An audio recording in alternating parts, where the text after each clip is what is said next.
Stipriausias pasaulio žmogus Žydrūnas Savickas sekmadienio popietę Druskininkuose pasiekė rekordą, kuris pateks ne tik į Lietuvos, bet ir į Gineso rekordų knygą.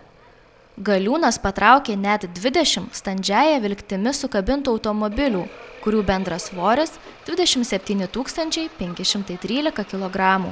Galiūnai visada pasiruošę, specialiai nesiruošiau šitam renginiui, dalyvau varžybose Čempionų lygos finale.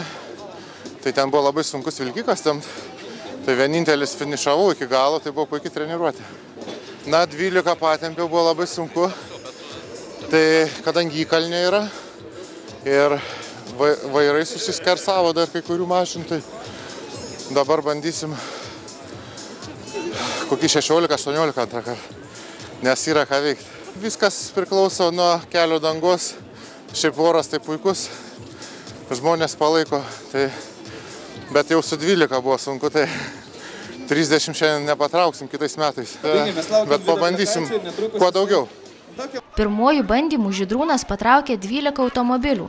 Antrajam bandymui jis paprašė prikabinti dar 4 automobilius. Nors trečiasis bandymas Galiūnui buvo sunkiausias, tačiau susirinkusiai miniai žiūrovų skanduojant stipruolio vardą, net 20 automobilių vilkstinė pajudėjo į priekį ir rekordas buvo pasiektas.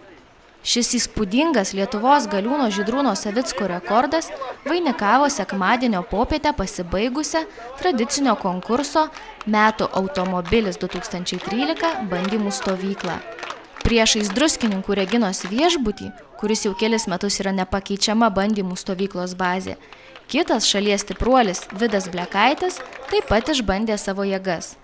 Galiūnas bandė pakelti konkurse dalyvaujančius automobilius, užvarytus ant specialios, tam skirtos platformos.